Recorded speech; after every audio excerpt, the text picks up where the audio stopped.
Hello everyone, Zane here, and welcome to my beginner's guide to Final Fantasy XIV crafting. Now, there's plenty of reasons why you guys should craft in this game.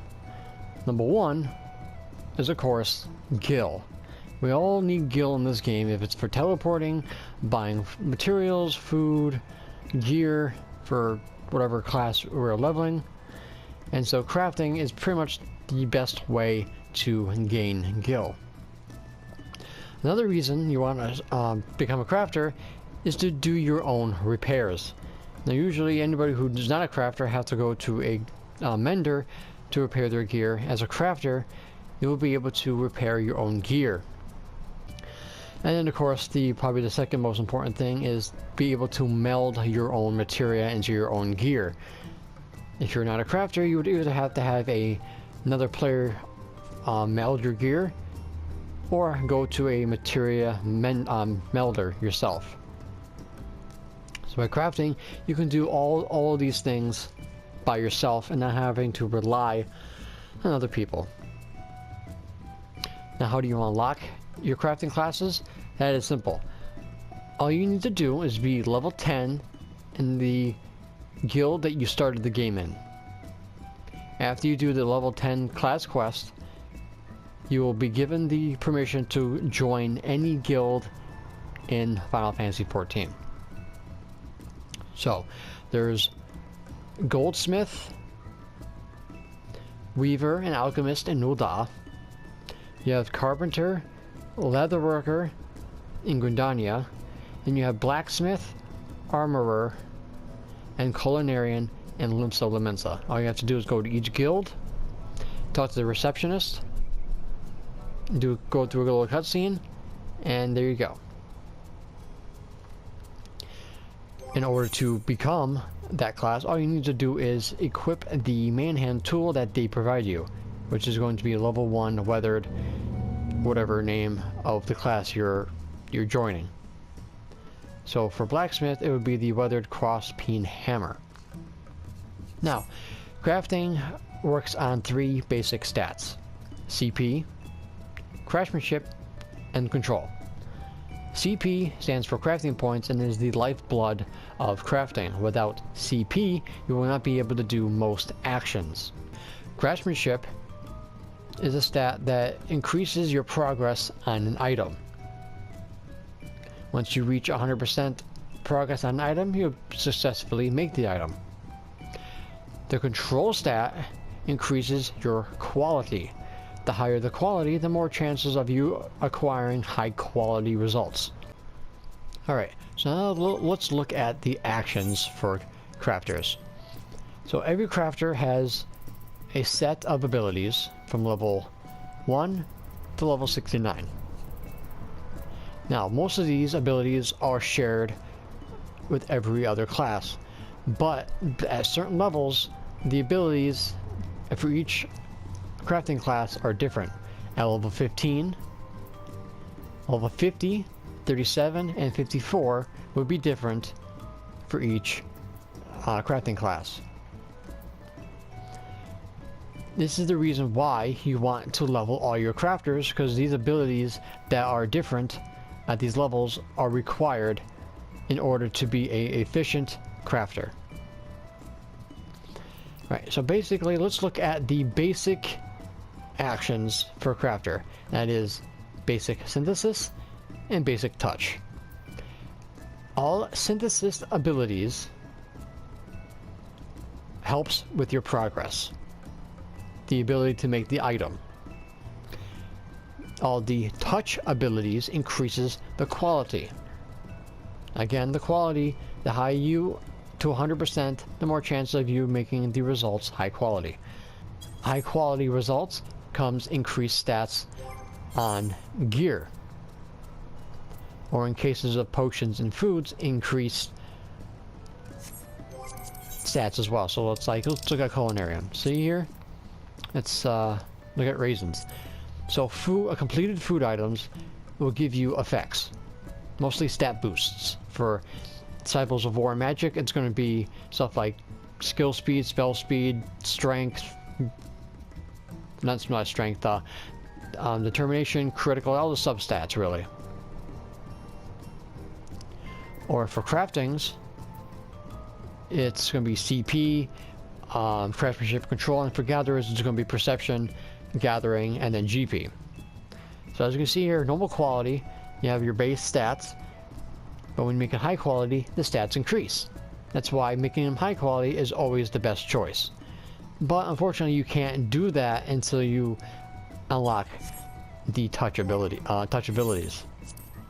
And even then, you still won't be able to do 100% because it takes a lot more than just basic touch in order to get 100% quality. So, let's talk about materials. You can't just make anything out of thin air. You actually need materials and shards, crystals, or clusters. Shards, crystals, and clusters are needed to make the items as well as the materials. So I am on my blacksmith, so let's work into leatherworker. Let me show you the crafting log and then the UI when you're crafting. So in order to see what you have available for crafts, you go into your main menu and you go under logs, and then you look for crafting log. So here they give you a recipe levels based on what your level is. The higher your level goes, the more recipes you have at your disposal.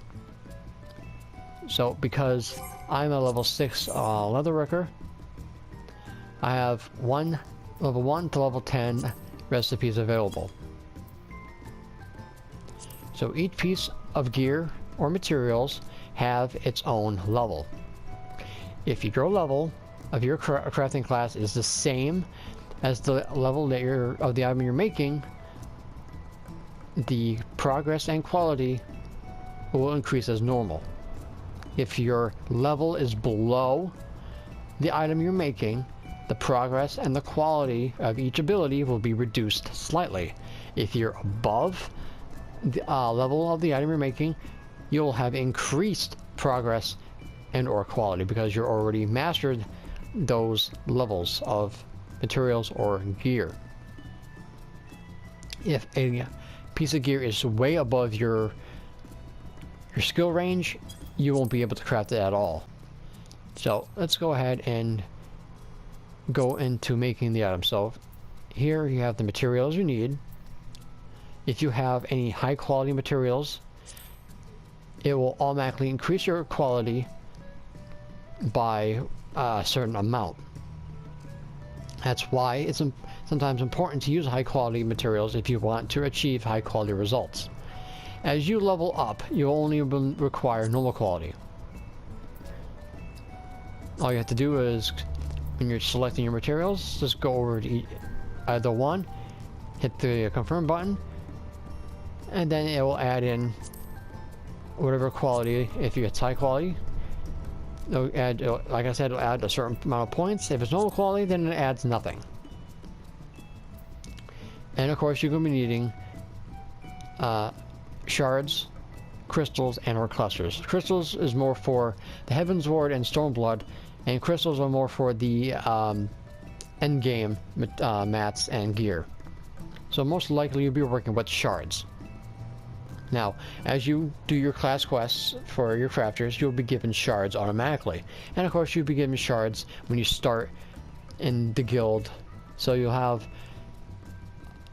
enough to pretty much get up a couple levels.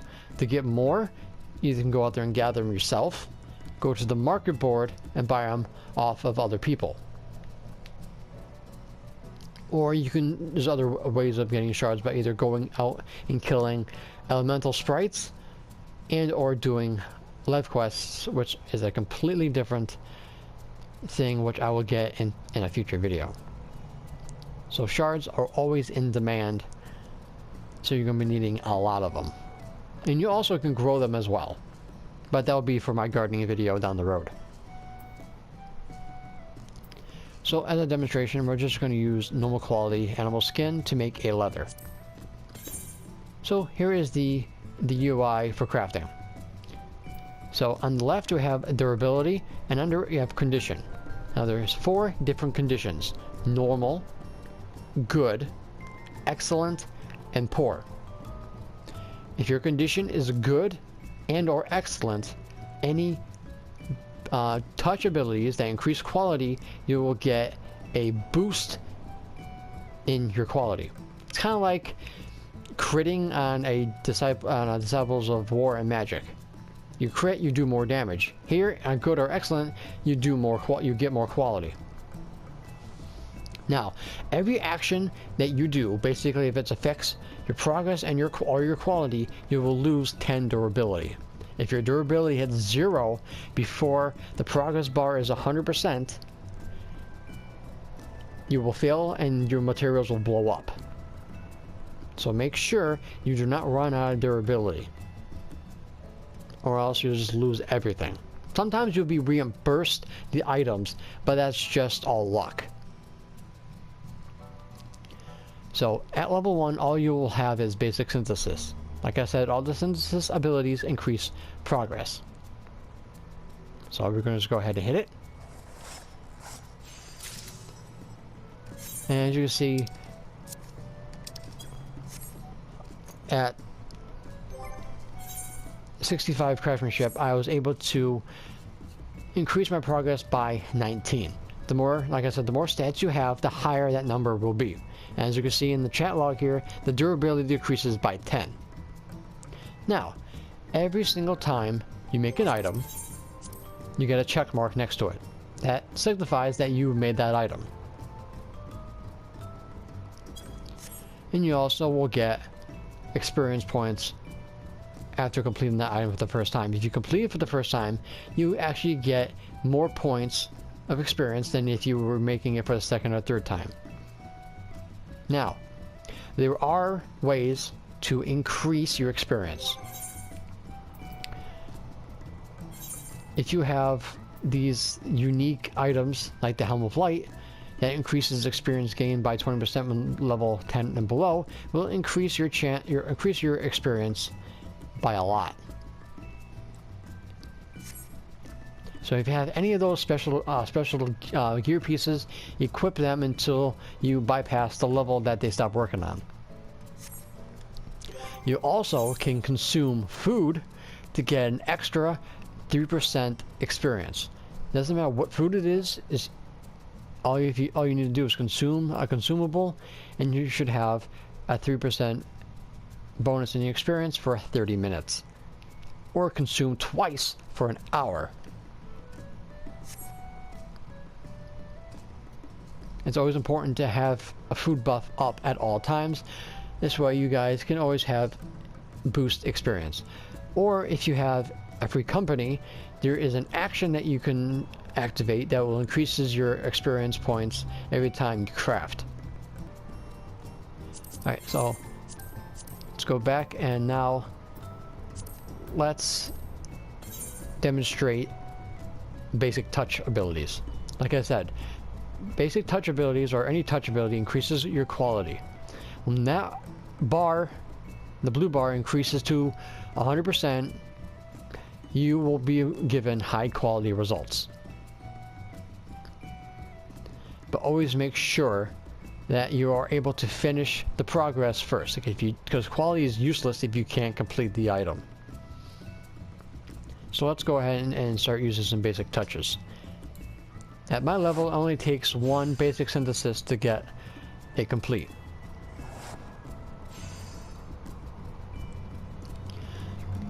Alright, so since basic synthesis and basic touch has a efficiency and a success rate. Efficiency, all that means is pretty much the strength of the ability. It coincides with your stat. The higher the efficiency, the more progress or quality you're going to get with that ability. Now, success rate basically means what it means. It has a 90% chance of actually working. You can fail an ability. If the ability is not 100% success rate, then there is a chance that you're going to fail. That is what we like to call RNG. I think it stands for random number generator. If something is not 100%, then it will fail. Even if it says 98%, just even that 2% chance of failing, you will fail. Believe me. So if it's not 100%, it's gonna fail. It also goes for the quality. If it says a 98% high quality rate, there's still a chance to get normal quality results. So 71% is still a good number, so we might get high quality results. So let's go ahead and finish the basic synthesis, because if it fails twice, all this is for naught. Alright, so at 71% we still managed to get high quality results, which is what we're going after. And as you can see in the chat log here, making it high quality, we were given a giant boost in experience. So that's 170 extra experience for making it high quality. And also, I leveled up as well. So right now I'm at level 7, and at level 7 I was able to get Master's Mend. So like I said, the only abilities that are different are level 15, level 37, level 50, and level 54. You always will get Master's Mend at level 7. Alright, so I want to talk about gear. So, as you're leveling up, you'll be giving crafting gear through your guild, or if you make them yourself. So, each piece of gear has a certain amount of stats it gives you. Normal quality gives you base, and high quality, if there's a high quality version of it, will give you enhanced stats. Some gear will give you craftsmanship, some gear will give you control, and accessories can give you CP. So you have your main hand tool and offhand tool, which you'll be getting later on, the headpiece, a body piece, the hand piece, the belts, pants, feet, rings, bracelets, necklace, and earrings. Each piece of gear will have its own fixed stats, and you'll be able to share this gear with all crafting classes. At some point you will be getting gear that won't be shareable, but we'll get to that point later on in the series. So right now, any piece of gear you get from the head to the feet and all the accessories will be shared. You always want to continuously upgrade your crafting gear. Alright guys, so that is going to be my introduction to crafting. This is pretty much what crafting is in a nutshell. It can be confusing at times, but it's really fun. It's really kind of time consuming, so it can take your mind off a lot of things. And it's just a great way to make gil. And I know everyone loves gil. So guys, that is going to be it for this video. Thank you so much for watching. Don't forget to leave a like if you found this useful. Any comments, questions, and or concerns, please leave them in the comment section down below. I'll be more than happy to help if you are confused with anything that I covered in this video. And also, don't forget to subscribe to my channel for more Final Fantasy XIV beginner guides for crafting. So until next time, may you forever walk in the light of Lord Bahamut. Take care, guys.